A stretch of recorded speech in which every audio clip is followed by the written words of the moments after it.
This is BBC 4. The next programme contains some strong language. Hello and welcome to a special edition of Screen Wipe from Hollywood. Honestly, I have to do that because the Hollywood sign itself is copyrighted, and for me to allow it to appear on screen would cost us thousands of dollars. I can, however, call the people who own the copyright a bunch of money-grabbing bastards for nothing. That's showbiz.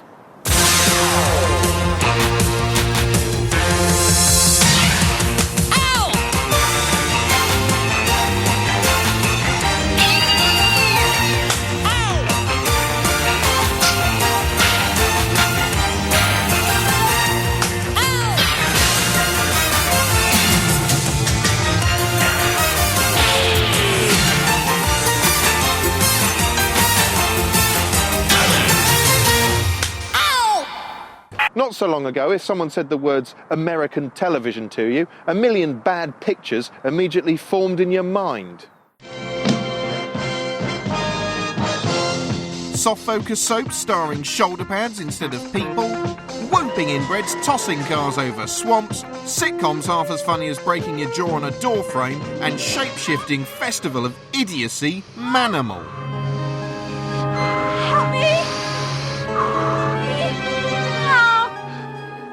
Today, all that's changed, and it's painfully obvious that most of the American shows that make it onto our screens make British TV look like, well, a load of old tut, quite frankly.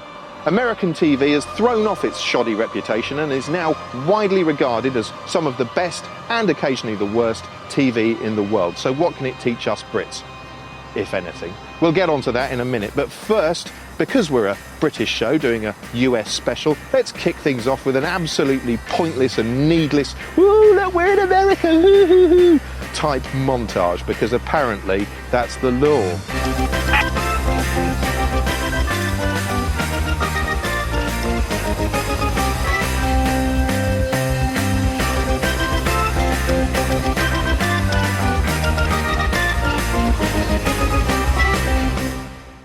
There's a lot of TV in the US and the setup's quite different to ours. Chances are you've heard of the main networks but don't know quite which does what in the where now. So here's a handy cut out and keep guide. The oldest network is CBS, which started broadcasting in 1939 and is sometimes known as the Tiffany Network, thanks to its reputation for slightly blue-chip programming. In the past, it's spawned classics such as the harrowing Laugh-a-thon MASH and the slightly less harrowing Oil Baron-a-thon Dallas. It currently keeps its oar in with hits like gruesome forensics drama CSI. Then there's NBC, known as the Peacock Network, the people who brought you the wonderful Columbo and the equally wonderful Hill Street Blues. Currently enjoying success with a somewhat flashier than ours version of Deal or No Deal, and an assured colloquial take on The Office. ABC's next, owned by Disney and sometimes referred to as the Alphabet Network for reasons beyond the realm of normal human understanding. For years a poor cousin to CBS and NBC, ABC eventually came into its own during the 60s and 70s thanks to a combination of sports and mass appeal froth like Charlie's Angels, as well as high-profile, high-caliber miniseries like the excellent Roots.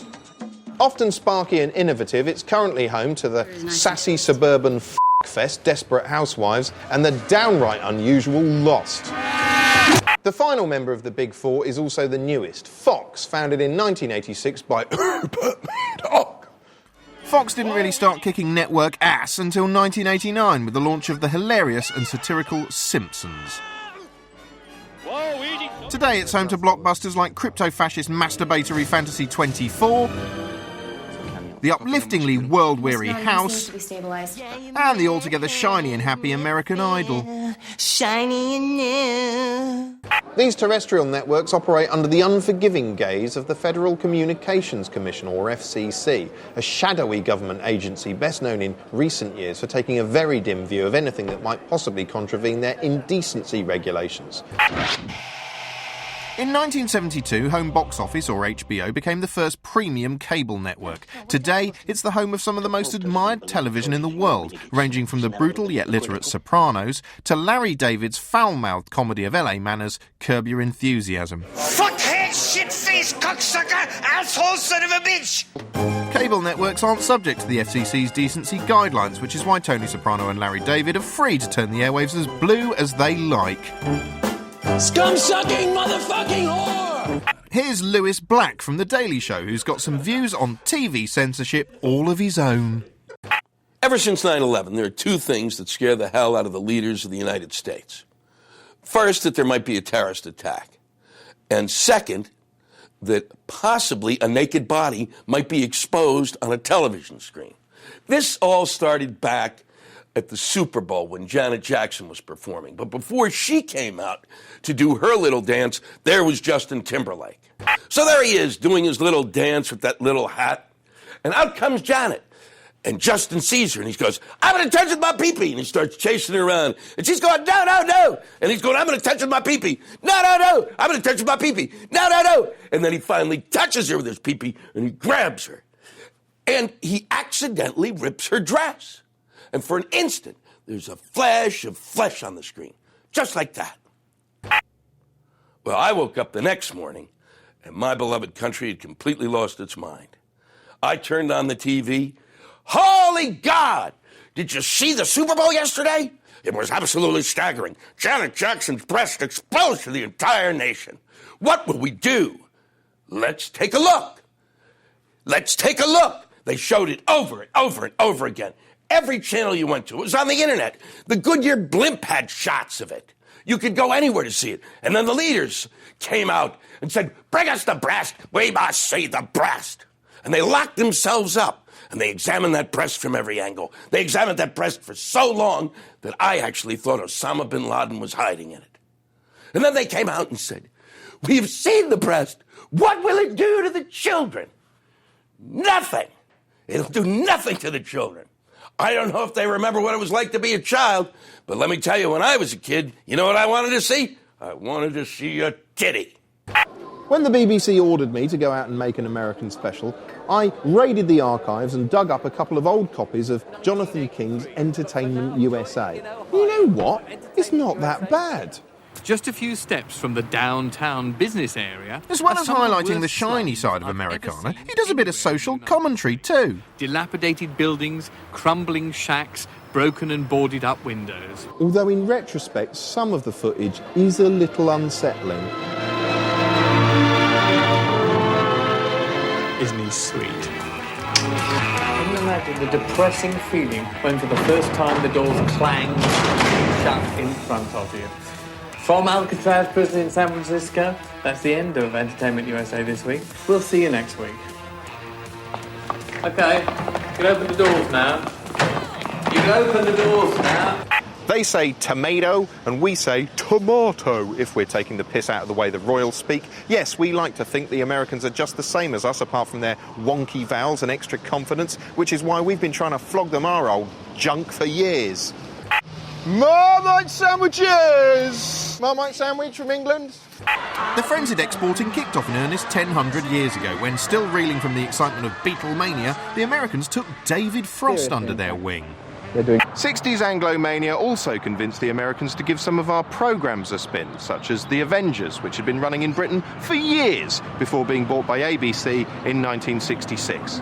As part of the deal, they insisted it be shot on film in colour, which is why it still looks so bloody lovely today. As the 70s dawned, the Americans were exposed to hallucinogenic British comedy like Monty Python and lovely old highbrow documentaries such as Kenneth Clarke's Civilization. Those great works of Western. British drama also flourished. Shows like revered class-conscious serial Upstairs Downstairs were repackaged as part of masterpiece theatre with filmed introductions from Alistair Cook that gave the impression you were about to be served a gourmet meal by a butler tugging his forelock so bloody hard he's bashed his head through the floor. To this day, flogging your format over here is the secret dream of many British programme makers. But until recently, few shows could expect anything more than cult success in the States without undergoing a territorial makeover first.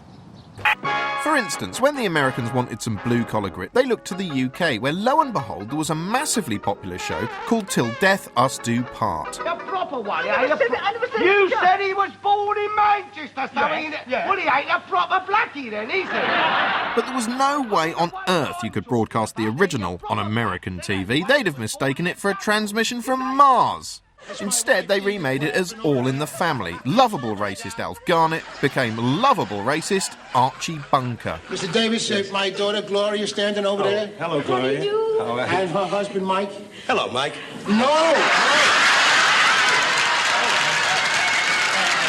It was such a barnstorming hit, it wasn't long before US producers groomed another gritty Britcom for mainstream success.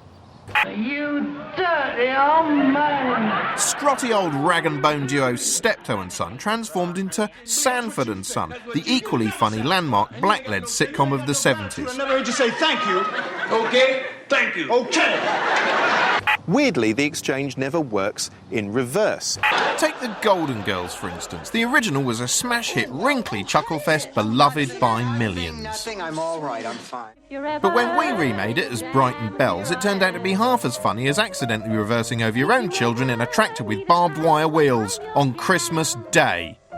Despite this, here's a man who thinks US comedy can learn from the UK. Writer-producer Rob Long, author of Conversations with My Agent. American comedy is sort of dead. I don't know, or not dead, but I like to describe American comedy as living in an assisted living facility somewhere in the desert. You know, it's old, and it may not last, but it's still all there. It could be maybe revived somehow. It's not quite dead. But I suspect that's a case of fear. I actually think that British comedy formats or comedy shows will be imported in the next couple of years in record numbers, because you can go to an executive in the United States and say, you don't have to have any imagination at all. I just want to say it works somewhere else. So we'll try it here. And if it doesn't work here, you won't look stupid, because it does work in Britain. Any successful television comedy in the United States is an accident. It's like an industrial mistake. It shouldn't have happened. The system is set up to destroy it by the time it gets out. So if it somehow a successful, a hit show slips through, it's because people weren't paying attention at the network or the studio, or they were broke and they couldn't replace it, or something happened that went wrong. I try to describe the system as like an industrial conveyor belt, and you pretend your idea is like a little, fluffy bunny. And it goes on a conveyor belt into a cylinder with these rotating knives, right? And the knives must chop it all up so it all looks the same. And then it goes from there to a giant machine that smashes it to smithereens, right? But there's a chance that when the knives are rotating up, that the little bunny can get through the knives right when this little concrete smasher goes up, and it will escape. And that would be a Seinfeld or a Friends or a Cheers or, Pick a Hit. But the ones that go through the system come out, looking chopped up. And that would be a Joey. The whole UK-US exchange has gone into reverse in recent years. We used to look down our noses at their populist dramas. Oh, this is ridiculous. Oh, God, look at this. Knight Rider is just aimed at absolute cretins. I mean, look at that, a talking car. Look at his hair. Now we look up to them. Oh, God, I mean, really, The Sopranos is so bloody brilliant. I have just pissed my own balls inside out. I don't believe any of this shit. We used to import their tacky game show formats. If you were to walk out on Formats like the Jolly and Anodyne Family Feud, which we remade as Family Fortunes. Okay. Now we're the ones selling tacky game show formats to them. Flip on the TV over here and British entertainment formats are all over it, like a rash that married a virus. Current excruciating hit America's Got Talent, for instance, comes from evil British genius Simon Cowell and features this big English tit. You belong on the end of a pier. So, are there any other UK shows we can flog our Yankee cousins? Well, to find out, we subjected a focus group of average Americans to some British TV they might not have seen yet. OK, this is a clip from a show called Bullseye. It's a bullseye! And here's your host,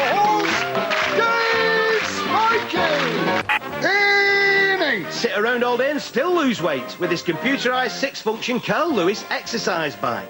Tonight's star prize. 1.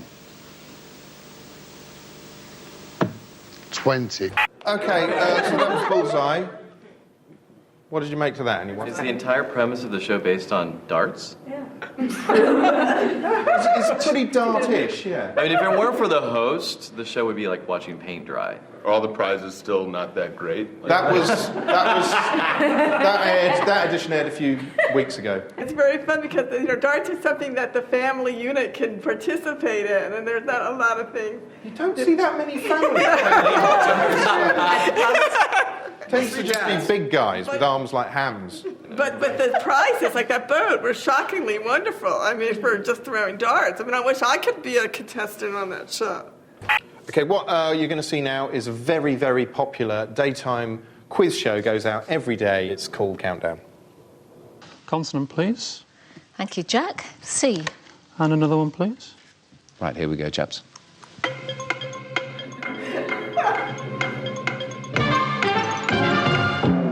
Any good, Paul? No, just 6. Just a 6, Jack? 6. What's your 6, Jack? Capote. Capote, right? Very good indeed. 6 apiece, though. Yeah. Kim? I didn't get anything, I'm afraid. No. So that was Countdown. Anyone find that exciting? Horrible. I like it. Horrible? Sorry, horrible. Horrible. Almost as exciting as Scrabble. I think I'm mostly shocked by the cheap production value. I mean, it looks like something that would be here like in the early 70s at best. And I'm like, hello, they have computers now that can give you those letters. Like Vanna just points now. She doesn't actually have to put letters up, you know. Well, you were offended by the cheap production value. Not offended, but kind of shocked. You looked offended. Well, I'm a little offended. I mean, visually it's somewhat offensive, you know, because it's like, there's a lot better available now, and why aren't you using it? We know we can't afford it. Next, we showed them Twitcher-friendly rural voyeur series Springwatch. Meanwhile, back at the nest box, which appears to be empty because the youngsters have fled. Look, this is a male. I hate to tell you, but a moment ago, in fact, while the Cuckoo film was on, the badgers were out. But there is no... I see no badger, as they sign say. of them now. No. What did you make to that, anyone? Oh, sorry, you put your hand up straight up there. I feel like I was at a friend's place watching a slideshow that was not going to end for several hours. I don't know. It was very cheesy, I would say. Does anyone have any ideas on how you would adapt that for the US market? Drama. Right, interest. Well, maybe this will grab their interest. The Bill, ITV's pulse-quickening cop drama. Mate, 1 minute, please! Relocate to the pavements. Relocate to the pavement now, please. Just excuse us for 1 minute. Yeah. What should I do with all this? So now it's supposed to be relationship counsellors in this job too. It really winds me up. Everything winds you up right now. No, I'm sorry for being snappy with you earlier. What is it with you and Emma anyway? Me and Emma? Oh, just good friends. Oh, yeah? Yeah. Trust me, I'm a free agent. Yeah, me too. Who thought that was any good whatsoever? What were you saying? I thought it was a comedy just because, like, the super bad acting and the super cheapness and super low quality of everything. So it's hard to buy into the drama aspect of it. Yeah, it felt like a send-up, you know? I mean, I would want to see more of it. It just felt like it was some sort of almost mockumentary play on, you know, these sort of drama shows. Like, even Between the Cops is, like, what's their relationship about, you know? I mean, it's like he's about to lay a kiss on the guy, or what's going on, you know? Sounds like what they really want is more realism. Well, thank God for that, because it doesn't come more realistic than this, EastEnders. Any chance of a brew, Dorothy? I'm spitting feathers here, love. I'm sorry, you'll have to make your own. What is your problem? Slagging me off over the Vic ain't enough for you. You come round to finish the job. Wait a minute, I've what? had enough of you. You're doing my head in. Listen to no, me! No, you listen to me. You've got nothing to say that I want to hear anymore. I want you out of my life.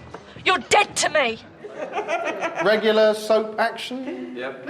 I like it better than our soaps. Our soaps are, everyone has a shitload of makeup on. She didn't look like she had any makeup on, and everyone looked, once again, quite normal. And I like that. Most soaps are so overdone, and the characters are so gorgeous, it's like they're painted. The acting is much better in this than our soap operas. Our soap operas, we had this long dramatic pause after every sentence for some reason, which is never that way in real life. So it seemed much more true to real life, and I actually watched the show. I like it. It's interesting to me. You know, it doesn't seem to be that vanity about the people on television. That was a really polite way of saying they were all pig ugly. America's soaps are markedly different to ours. They're on during the day, they last a full punishing hour, and the standard of every aspect of them makes EastEnders look like I, Claudius. Yes, it's Acorn antiques all the way, replete with abysmal dialogue, chance, fancy face. wobbly sets, God, I knew it. What is wrong with her? and acting so bad it isn't even wooden, it's bloody cardboard. Go, please. Wait in the hall, please, and wait till I give you further orders. Go, please. Yeah, whatever. Two things immediately strike you. First of all, that American soapland is so stagey and unnatural it feels like a dystopian future world overseen by the hunks of Olympus. Secondly, everyone's so good looking it's difficult to tell them apart. In fact, a lot of them look like bad celebrity look-alike versions of established stars. Look, here's the poor man's Brad Pitt. Here's the Argos, Heather Graham. Call me that since what, junior high? And here we see the pound stretcher Meg Ryan romancing it up with a cheapo Kurt Russell. Oh, and this so-called Britney Spears is just taking the piss. Cannot see where he is. The soaps are aggressively targeted at frustrated housebound women, so the male members of the cast spend most of their time walking around in a sort of shirtless daze, dangling around on screen like haunches of beef in a display cabinet. Still, it befits their apparent IQ. This one's too dumb to even register pain. Hit him again. While the men bumble around with their tits hanging out, the women specialise in non-stop cattiness. Look, honey, if you can't keep up with today's technology, don't blame your failures and your mistakes on me. We won't have that. I'm quaking in my shoes. Unfortunately, despite the lurid storylines, the truth is that thanks to the constraints of the budget and the amount of time they have to fill, 90% of the action seems to consist of characters standing around in rooms endlessly debating the minutiae of the plot with all the emotion of half-sentient vending machines. We should have known. We should have trusted our suspicions. It's a brilliant plan. Who would have suspected that Alistair was healthy when his body was lying there unconscious for everyone to see? Still, in plot-stretching terms, the clear king of the soaps has to be the demented Passions, which plays like the sort of thing you might see in your mind's eye after being hit on the head with a car jack. Passions doesn't throw reality out the window so much as jettison it into the sun. For instance, one of the characters is a mermaid. Could this beautiful woman be a mermaid? No way. And that's not me taking a scene out of context. She really is a mermaid. You're about to find out that you should never make a mermaid angry. And right now, I'm boiling mad. Come and get her, boys! I don't see anybody out here. Ow! Ow! Then there's arch-villain Alistair, who's a bit like the most evil daytime game show host the world has ever seen. Because with the power of the chalice, I can now vanquish each and every one of you. He is my favourite, actually, just because the guy playing him is clearly having a whale of a time making his performance as stupid as humanly possible. I knew you would fly here to help your lover, especially after your idiot father of yours discovered that Whitney was here. You let Mr. Crane and my mom know where Whitney disappeared to? Duh. I am going to destroy everyone who tried to destroy me. Other characters include Luis, a profoundly dumb hunk whose entire life seems to consist of him having flashbacks. Yeah, maybe he was watching us when... What is it? That monk. What about him? I don't know. There's something familiar about him. Hey, you! Stop! In fact, he spends so much time queuing up clips from yesteryear, he's like a one-man bloody clip show. Morning! And when he's not doing that, he's thinking aloud in voiceover. Only she has. Beth took Marty to his grave along with her. Without post-production, he'd be f***ed. Anyway, you've got to admire Passions just for its sheer balls. Go on, name another soap that would have the nerve to introduce the Pope as an incidental character. Oh, bless his father. What has happened here? And get him doing Arnold Schwarzenegger impersonations. Calm yourself. You've done no wrong. The deceiver used you as we knew he would. All in all, American Soapville is a bizarre fantasy land in which nothing makes sense. It's full of sex and death, and men walking around with their shirts off talking bollocks. It's just like Dunstable, really, but with a bit less concrete and piss. If you do come over to the States, I insist you buy one thing, and that's R. Kelly's Trapped in the Closet on DVD, an epic 12-part hip-hopera that, frankly, has to be seen to be believed. Here's episode 9 of 12.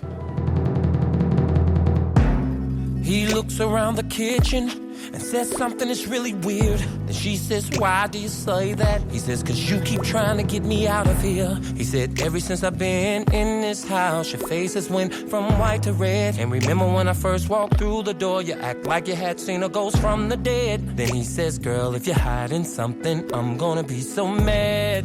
Then he hears something falling. He says, what the fuck was that? She said, it sounds like it came from upstairs. Sounds like the plumbing. He said, woman, that sound did not come from upstairs. I'll be damned if you're not up to something. Said, now the sound that I just heard, it came from this kitchen. And then he looks over by the stove while she's easing over by the dishes. And then he walks over to the refrigerator and pushes it back. And then he looks her in her face, looks like she's about to have a heart attack. Then he notices the pie on the counter, one slice is missing. Now the story's getting scary, 'cause he comes to realize that Bridget is allergic to cherries. Then he slowly looks up at her, and now her face is red as hell. He's breathing real hard, moving closer. She says, huh, you don't look so well. And then he says, move. She says, no. He says, move. She says, no. Bitch, move. She moves. He looks at the cabinet, he walks to the cabinet, get close to the cabinet, now he's opening the cabinet. Now pause the movie, 'cause what I'm about to say to y'all is so damn twisted. Not only is there a man in his cabinet, but the man is a midget.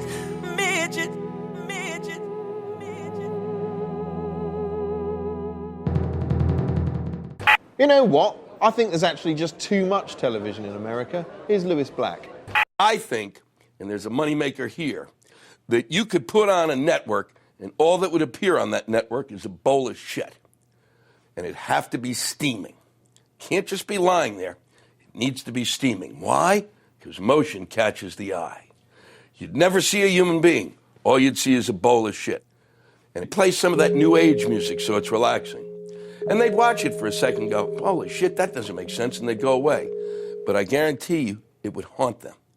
And every day they would turn on the TV. And they'd watch, and they'd watch, and they'd watch, and then they'd go, where was that bowl of shit? And then they'd put it in that recall button. So they'd wake up, watch the morning news, and go, bowl of shit! Eventually, they'd start watching it for longer periods of time to see what was going on. But they'd never see a human being, just a steaming bowl of shit. But here's the kicker. Eventually, we put a number up, and you can call that number. And what you have to do is guess which celebrity gave us the shit. Mm-hmm. That's right, it's a contest. Oh, and it's $1 a call. And we're in charge. So nobody really knows who the winner is, do they? America is the land of the free and the home of the brave, and thank Christ they're brave, because some of their TV would be enough to make a more cowardly nation crap its collective spine through its great big mutual bum hole. He lurks in the dark, then strikes out of nowhere. Yes, if it's scaremongering you're after, here it is, flowing from the box like a river of screams. While we Brits have a wussy inbuilt aversion to overt sensationalism of real-life events, the Americans have raised it to an art form, a frantic tone poem of twisted metal, gunfire, and all-round Take your clothes off! No! Take your clothes off! No! Perhaps the most successful real-life horror show is America's Most Wanted, the long-running equivalent to Crime Watch and one of the first shows to put Fox on the map.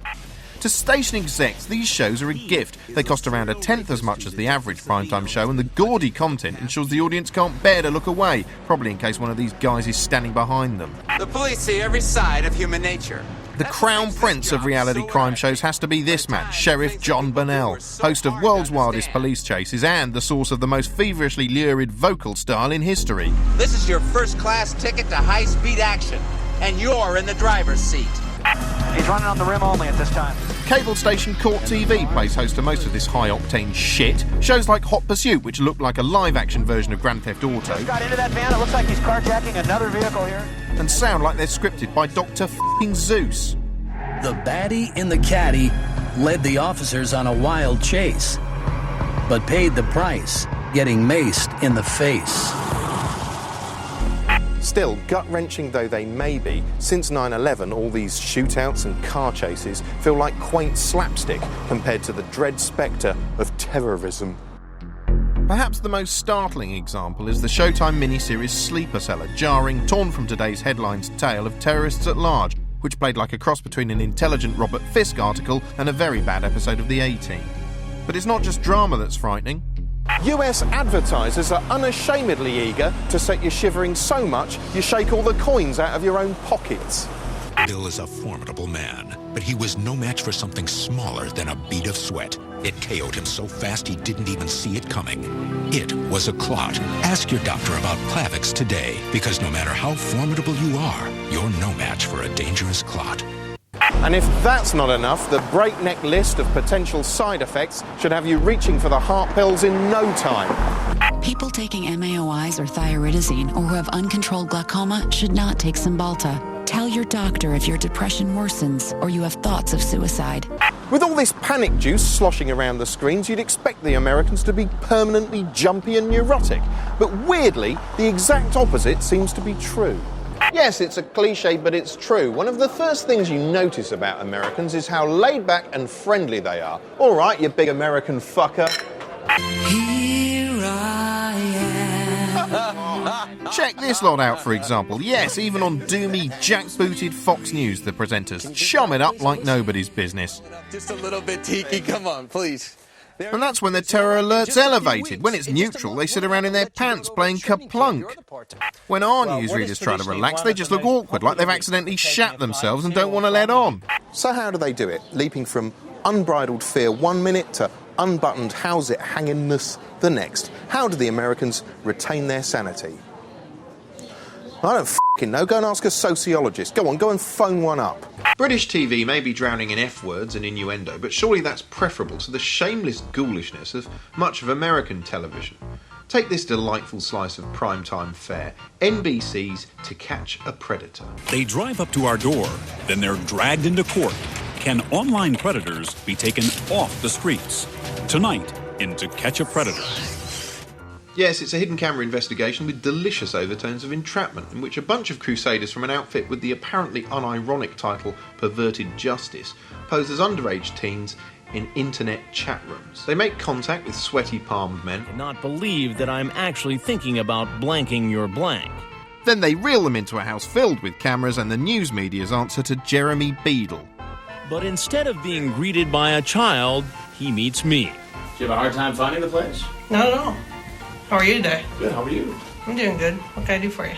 Like most of the men who come in the door, this man agrees to talk. He may think I'm a cop.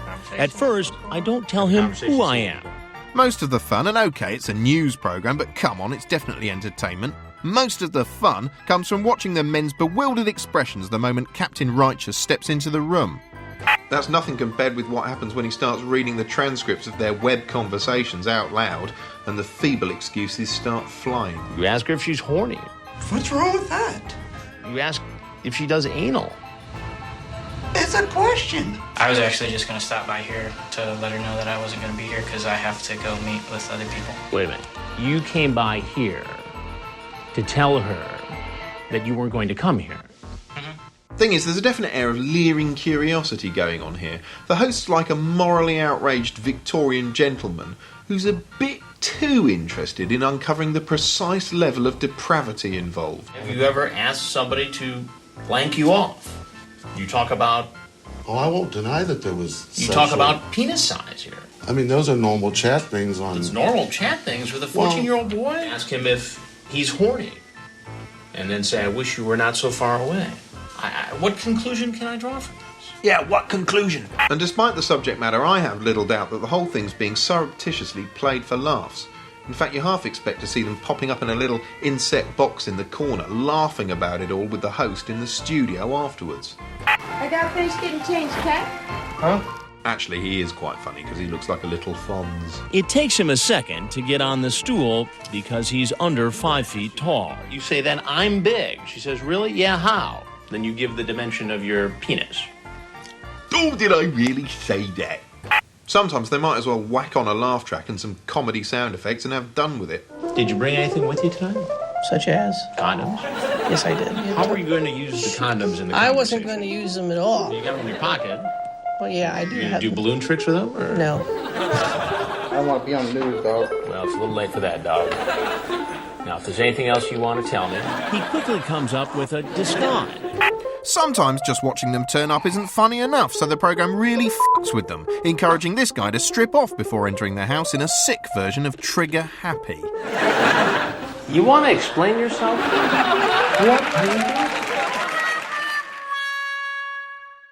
Right, if you're going to play this for chuckles, you might as well go the whole hog, yeah? Have the presenter walk out dressed as an 8-year-old girl. Now that would be funny. The potential predators aren't just there as stooges for a hidden camera funfest. This is justice in action, so the moment they step outside, Chewbacca attacks them. Yes, the police are cooperating with the show every step of the way. In fact, they even make it legally possible for the show to work at all. Get on the ground! In Ohio, in order for prosecutors to file the most serious charges, a police officer needs to be involved in the online chat or phone conversation. Since, in this case, perverted justice members are the decoys, the Sheriff's Department temporarily deputized the PJ volunteers who were in our house. Next week, perverted justice are granted temporary hangman's rights, and the fun really begins. Even when the men are tossed in the back of the cop car, the laughs keep coming, because the cameras are still on hand to record every sorry detail of what happens next. When the detective takes off the handcuffs so the man can sign his statement, he grabs the pen and makes a half-hearted attempt to stab himself. Put your hand behind your back. You better behave, right? Was it a threat?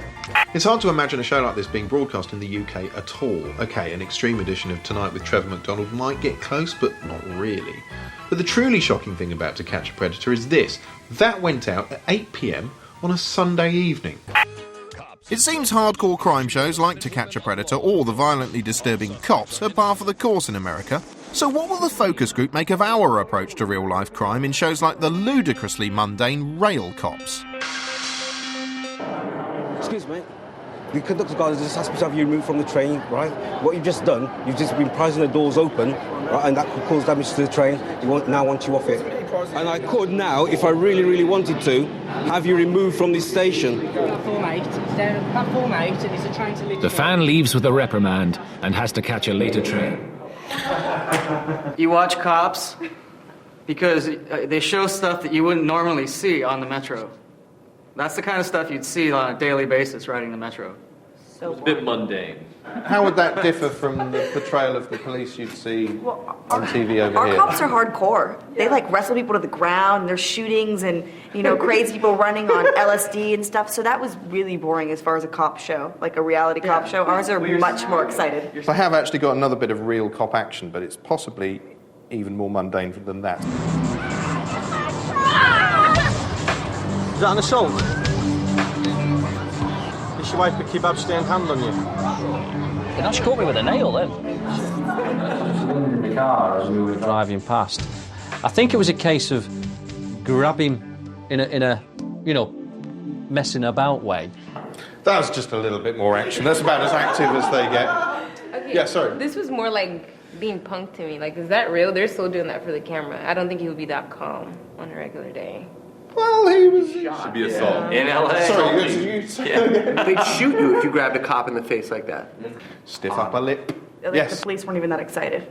Well, they can't. They haven't got guns they can reach for and stuff. You see. They don't have guns? There's no guns. No. Right, I forgot. Whoa! You have serial killers, though, right? We've had some pretty impressive serial killers, but It seems there's a greater sense of satire, even with the Rail Cop show. I was just trying to think when I've watched our version of Cops. Yeah, I don't think you ever see a police officer being depicted in a bad way. You know what I mean? It's never sent up. It's always people are bad, and this is what cops gotta do. You don't. And in this, you got the Rail Cop being kind of a prick. Now, a short while ago on this programme, I described HBO's Deadwood as being one of the best shows of the last 5 years, and I was right, it is. But it isn't the best, because the best show of the last 5 years, possibly even the last 10 years or 20 years come to that, is another HBO show, not as well known, called The Wire. The Wire is quite simply a stunning piece of work. Dip into it for 5 minutes and you could be forgiven for thinking it's just another cop show, but you'd be so wrong you might as well hurl yourself into a great big bloody bin. That's him there in the orange. At its core, it's a drama dealing with the ongoing war of attrition between cops and drug dealers on the streets of contemporary Baltimore. Ever heard on a wiretap. But it's more than that. It's not a simple goodies versus baddies melodrama. It actually physically pains me to use this phrase because anyone who uses it sounds like an absolute tosser. But it is truly multi-layered. Every character in the programme is trapped somehow, be it within the bureaucratic confines of the police department. So what can I tell you? If this case doesn't fall, we're all going to be stepping on our dicks trying to explain what happened. Or the unforgiving brutality of the street. You think you fucked up now? What's up? Look what they did to my ride. I'll do it or don't, but I got some place to be. Police and the drug gangs are presented as two distinct networks, each with their own power structure, internal political wranglings. Do the chair know we gonna look like some punk-ass bitches out there? Motherfucker, I will punk your ass. Yo, shit. What? And enforced compromises for everyone involved. I understand. If I have to throw Burrell a scapegoat or two, I got what to throw. Both of them are regularly shat on by the only truly powerful forces in the programme, which lurk somewhere at the top and are only concerned with lining their own pockets or covering their arses. It's a serial that unfolds slowly and dramatically like a novel, which isn't surprising because that was actually its creator's intention. Speaking of creators, the show was created by a former police reporter, David Simon, working in conjunction with a former homicide detective. And as you might imagine, this gives it an air of authenticity that's largely unmatched in TV drama. It's also an angry and intelligent show that offers no easy solution to the problems that it focuses on. For instance, in Season 3, a police chief, frustrated by the never-ending cycle of violence, introduces a highly unofficial safe zone for drug use in a bid to shift dealers from the corners, a move he likens to the concession allowing public drinking from brown bags. Not that the show presents drug use as being without consequence, in fact quite the reverse. Are you sure this guy wants to be selling you weight? The characterisation across the whole series is absolutely rock solid, which given the huge number of characters involved is an amazing achievement. Performances too are almost uniformly brilliant. Picking out a couple of the cast for special praise feels almost unfair, but you know what, I am unfair, so I'm going to do it anyway. Snitching bugs. Particularly worthy of note are Michael K. Williams playing idiosyncratic bandit Omar, Andre Royo as shambolic crackhead Bubbles, and Brixton's very own Idris Elba as brooding, charismatic drug lord Stringer Bell. I ain't gonna hold out. All right, man, double the muscle on every stash we got. And if the man coming, make ready for the man. Bloody good accent there as well. He's not the only Brit in the cast, incidentally. Dominic West plays lead cop Jimmy McNulty with a slightly less convincing accent, but what the hell, this show's so good it could literally fart in my face and I'd still love it. You can get the first 2 seasons of The Wire on DVD, and Season 3 has just been released in the US. Season 4, meanwhile, should be airing later this year on FX here in the UK. If you like good drama, you have absolutely no excuse for not indulging in this. It is just f***ing brilliant. I'd like to tell you a true story about American television, and I know it's true because it happened to me. CBS had called me and wanted to fly me out to audition for a pilot for a sitcom. I'd been seen in New York City by a writer, a director, and a producer, and they'd watched my stand-up act. And from that act, they took a whole bunch of lines of mine and created a character for this pilot. I was flying out to Los Angeles to audition for a part which was me. Let me make that clear. I was going to Los Angeles to audition to be myself. LSD is the only thing that can prepare you for the point where you'd be auditioning to be you. And let me tell you this, I gave a great audition. Why? Because I'm me. An hour after the audition, I got a call from CBS and they said, yes, you gave a great audition. However, there was someone who gave a better one. Unbeknownst to me, there was a better me out there. I'm just glad that show isn't on the air. Oh boy. because I couldn't be me anymore. In Britain, we tend to look down on fantasy and escapism. We associate quality television with kitchen sink realism. Oh, look, everyone, look how the paupers live. Oh, goodness, isn't it frightful? Tune in next week and see how much worse their lives have become. Either that or flouncy costume drama. Oh, gadzooks, my good fellows, Archibald's dropped his hanky in Tossington Hall. American TV doesn't suffer from this, or at least not to the same extent. Their TV writers tend to be drawn towards weirdness, not worthiness. Picture a 50s sitcom, for instance, and you probably think of something as cosy and toothless as this. Leave It to Beaver. Bye, Mom, I love you! And I'll be in my room later! But why? That never aired in Britain, you idiot. In reality, vintage US sitcoms were just as likely to star a talking horse. I'm Mr. Red. Or a witch. Or a genie who looked like she was going to drop to her knees and blow Larry Hagman the minute the camera stopped turning. For off-the-wall Freudian symbolism, how about My Mother the Car, in which Jerry Van Dyke's mother is reincarnated as a motor vehicle? Mom, you look just beautiful. And I feel just beautiful, Davy. Thing is, it just makes him look like a madman. Barb, Randy, Cindy, I want you all to brace yourselves.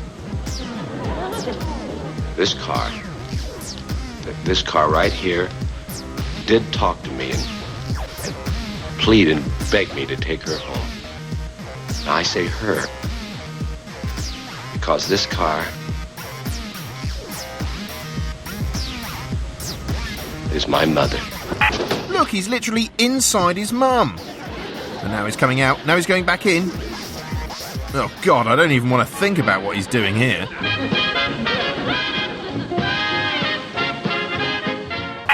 For my money, the king of TV oddity hails from the 1950s. Yes, The Twilight Zone, Rod Serling's classic Twist in the Tail serial, which used sci-fi as a kind of cloaking device to sneak a starkly anti-nuclear message onto Cold War screens.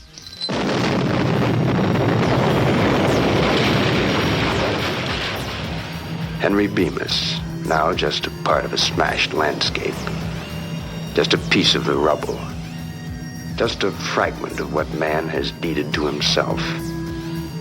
Mr. Henry Bemis in the Twilight Zone. Chilling stuff, although sometimes the message was nothing more profound than, if you've got a plane, for God's sake, don't let William Shatner on board. There's a man out there. What? Look, he's crawling on... Incidentally, there's an acting masterclass from Shatner here. Watch this sequence and bear in mind all he has to do is get the policeman's gun without being noticed.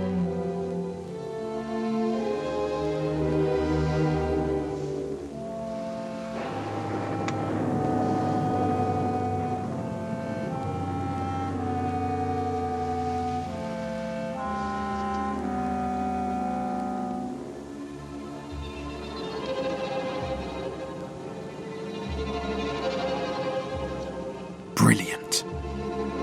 You'll find further outright lunacy in that great American institution, the novelty Crime Fighter series. Live-action cartoons like the campy Batman made about as much sense as a polythene sandwich, but were fun all the way. They later evolved into man-made marvels like the absurd Knight Rider or this Automan. Oh, come on, he's a hologram, as if. This is just nonsense. In fact, on a scale of 1 to 10, think of me as an 11. Well, yes, it is nonsense, and it flopped, as did Manimal. The point is, at least they tried Manimal. No one said, hey, can we make a hospital drama instead? No. They said, you mean the guy turns into a snake? That's fucking awesome! They dared to dream.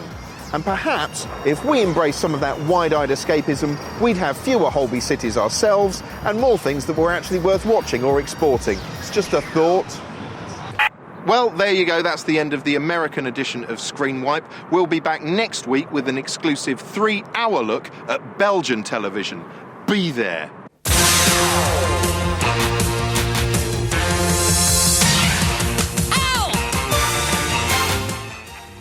Tonight, Ben Anderson holidays in the danger zones of El Salvador, Honduras and Panama to find out what life's like now the Americans have moved out. Stay with us.